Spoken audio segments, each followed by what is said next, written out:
हर महीना वैन के 800 रुपए बचाने के लिए हम लोगों ने साइकिल से स्कूल जाना चालू कर दिया था। ये हो गई।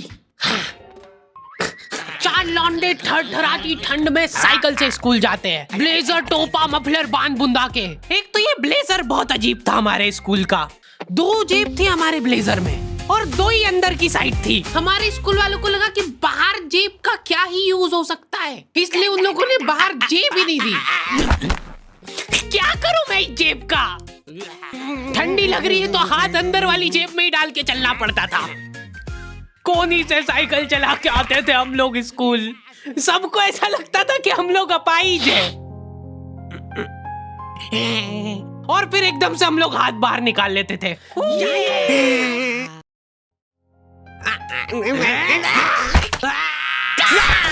मजाक बना के रख दिया डिसेबिलिटी को। अपाहिज लोगों की रिस्पेक्ट कम हो गई थी हमारी वजह से, लेकिन लड़कियां खुश हो गई थी इस इनोवेशन से। उनको लगा था कि ब्रा का खर्चा नहीं करना पड़ेगा, अपना जो भी सामान है उसको एकदम जेंटली इन जेबों के अंदर प्लेस कर देंगे। लेकिन इसमें एक छोटी सी दिक्कत थी। स्कूल वालों ने लड़कियों के ब्लेजर में एक ही जेब रखी थी। तुम लोग नहीं समझोगे कितना मुश्किल होता है एक ही जेब में इतना सारा सामान घुसाना। हर रोज लेट होते थे हम लोग स्कूल, क्योंकि मेरी साइकिल की चेन ढीली थी। थोड़ी सी भी स्पीड बढ़ाते थे तो वो चेन उतर जाती थी। लेकिन पापा ने मेरे को प्रॉपर ट्रेनिंग दे रखी थी चेन चढ़ाने की। एक जना ऐसे खींचेगा टायर, उतने में अपने को पानी से फटाफट कस देना है। ये हो गई टाइट। बैग में पाना पेचकस रख के लाना पड़ता था मेरे को स्कूल, कि कभी भी रास्ते में चेन उतर सकती है। इमेजिन करो एक बार कि तुम चुपचाप वैन में बैठ के जा रहे हो, बीच सड़क में 4 लौंडे साइकिल पलटा के ये फटाफट क्लास में बैठे हुए मेरे को डर बना रहता था कि कोई गलती से मेरा बैग चेक नहीं कर ले। तो आज हम लोग पढ़ेंगे टेंस। सबसे घटिया, वाहियात, नीच टॉपिक लगता था मेरे को टेंस। पास्ट, प्रेजेंट और फ्यूचर तक बात ठीक थी। प्रेजेंट कंटिन्यूअस टेंस क्या होता है? सिंपल पास्ट, पास्ट कंटिन्यूअस, मतलब वो बीत चुका है पर चल भी रहा है। क्या है ये? कितना भी समझ लो इस टॉपिक को, एग्जाम में जाके तुमको अंदाजे से ही सेंटेंस चूज करना पड़ेंगे कि ये सुनने में अच्छा लग रहा है तो यही होगा सही। एग्जाम में इन्विजिलेटर हमको क्वेश्चन पेपर पे कुछ नहीं लिखने देता था। इनको ऐसा लगता था कि हम लोग क्वेश्चन पेपर पे आंसर लिख लिख के चीटिंग करेंगे।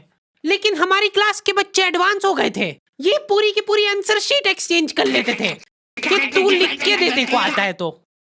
बोर्ड एग्जाम थी यार हमारी, और हमारे स्कूल वाले बोर्ड एग्जाम को बहुत सीरियसली लेते थे। अलकायदा टाइप ट्रेनिंग मिली थी हम लोगों को। एग्जाम देते हुए कहीं से भी बॉम्ब गिर सकता है, लेकिन तुम्हारे हाथ नहीं रुकना चाहिए, चाहे तुमको क्वेश्चन आता हो या ना, कुछ न कुछ लिख के ही आना है। हमारा एक ही मकसद होना चाहिए, आंसर शीट भरना। नहीं आए तो अभी कुछ भी लिख के आ जाओ। मेरे को ये नहीं समझ आता कि मैं कुछ भी कैसे लिख के आ जाऊं, मेरे को आता ही नहीं है, क्या लिखूं मैं? एक तो हमको इतना डरा धमका के भेजा गया था ना सेंटर पे, मैं नर्वसनेस में जाके अपना नाम भूल गया वहां पे। इन्विजिलेटर ने नाम पूछा, मैं सोच रहा हूँ क्या हो सकता है। बेटा नाम तुम्हारा। 2 मिनट। हाँ हेलो मम्मी, मेरा नाम क्या है? बोर्ड एग्जाम के नाम पे इतना डरा दिया था ना स्कूल वालों ने हमको, अच्छों का मुंह निकल जाता है टट्टी के साथ मिक्स होके। तुम लोगों का एक सेंटर आएगा जिसके चारों तरफ सैनिक तैनात रहेंगे। बिना एडमिट कार्ड के वहाँ पे आसपास भी भटकते हुए मत दिख जाना, जिंदा जला देंगे वो लोग। और अगर चीटिंग करते हुए पकड़ा गए तो ना तो तुम हमको जानते हो ना हम तुमको जानते हैं। हम लोग एग्जाम वाले दिन सेंटर पहुंचे तो बच्चों से ज्यादा सिक्योरिटी थी वहाँ पे। आज तक इतनी सिक्योरिटी मैंने एयरपोर्ट पे भी नहीं देखी थी। आर्मी वगैरह खड़ी थी वहाँ पे टैंक लेके। वो सिक्योरिटी वाले एक एक रबड़ का रैपर निकाल के देख रहे थे कि उसके पीछे तो नहीं लिख के लाया कुछ। क्या लिख लूंगा मैं इतनी सी जगह में? लिख भी लिया तो मेरे को ही समझ नहीं आएगा कि क्या लिखा है। कुछ चीजों का मेरे को लॉजिक ही समझ नहीं आया था कि तुम नंबर वाली घड़ी पहन के नहीं जा सकते हो, पहनना है तो कांटे वाली पहनो। उनको शायद शक हो गया था कि ये सारे लोग एक साथ कोऑर्डिनेशन करके बम नहीं फोड़ दे। उधर एक बच्चे की घड़ी का अलार्म बज गया और वो बजता भी बॉम्ब के टाइमर जैसा है। अलकायदा जिंदाबाद। जिस पाउच में तुम सामान ला रहे हो वो भी ट्रांसपेरेंट होना चाहिए। मेरे बैग में से इनको पाने पेचकस मिले थे, क्या जवाब दूं मैं इसका कि क्या यूज में आते हैं ये? उनको वहाँ पे डेमो करके बताना पड़ा कि ये यूज में आता है ये सब आइटम। फिर बाकी बच्चों ने भी कंफर्म करा कि हाँ देखा तो है हमने इनको रास्ते में ये हरकत करते हुए। ये सब देख के उन्होंने मेरे पाने पेचकस तो हाथों हाथ नाली में फेंक दिए थे। हमारे एक साथी की जेब में से ड्रग्स बरामद हो गए थे। अरे ड्रग्स नहीं है, ये इनहेलर है। इसको ऐसे सूंघते हैं, नाक बंद होती है तो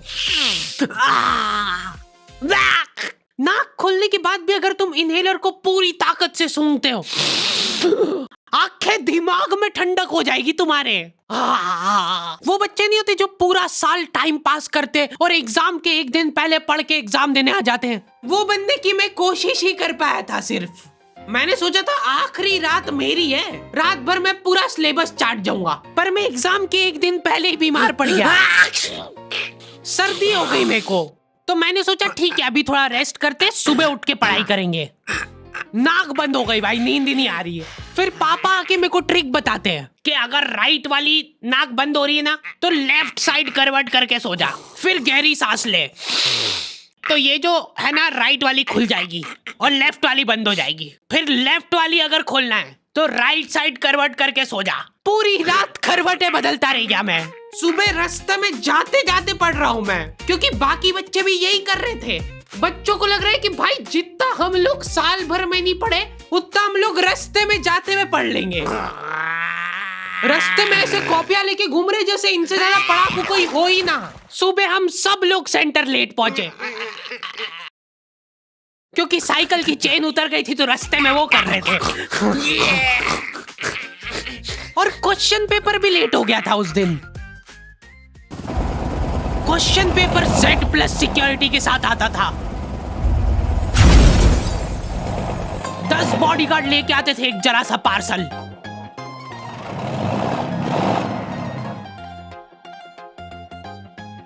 और फिर देने के बाद बोलते थे ये असली पार्सल नहीं है। असली नहीं है तो जोर से भी बोल सकते हो, ये असली पार्सल नहीं है। ये लोग पता नहीं किसी को तो गुमराह करने की कोशिश कर रहे थे। इनको डाउट था कि इतनी सिक्योरिटी के बाद भी कोई पेपर चोरी कर लेगा, तो ये लोग इतनी सिक्योरिटी में नकली पेपर लेके आए। असली पेपर तो एक और बॉडीगार्ड नाले में तैरता हुआ लेके आ रहा है। ये पाने पेचकस किसने डाले नाली में? ये लो। मजाक कर रहे थे हम तो, यही है असली क्वेश्चन पेपर। जाओ बांट दो फटाफट।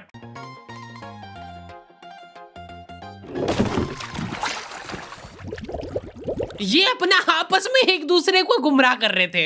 एक बार बस सोच के देखो कि ये सारी हरकतों के बाद भी अगर पेपर लीक हो गया, सोचो एक आदमी टेलीग्राम पे क्वेश्चन पेपर बेचने लग गया था, वो भी एग्जाम के महीने भर पहले से, तब तक क्वेश्चन पेपर बना भी नहीं था।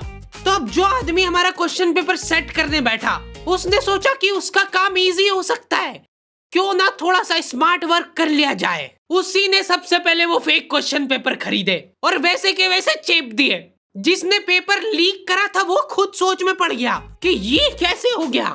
एग्जाम खत्म होने के बाद इन्विजिलेटर को बहुत मजा आता भाई कॉपियां छीनने में। एक सेकंड भी किसी को ज्यादा नहीं मिलना चाहिए। बस एक बार टाइम ओवर होने के बाद कैसे लिखा तूने? एक बच्चे ने खुद से कॉपी दे दी तो इनको डिसरिस्पेक्टफुल महसूस हो गया था। उसको वापस से कॉपी दे दी कि लिख ले थोड़ी देर और। जैसे ही लिखने लगा वापस छीन ली।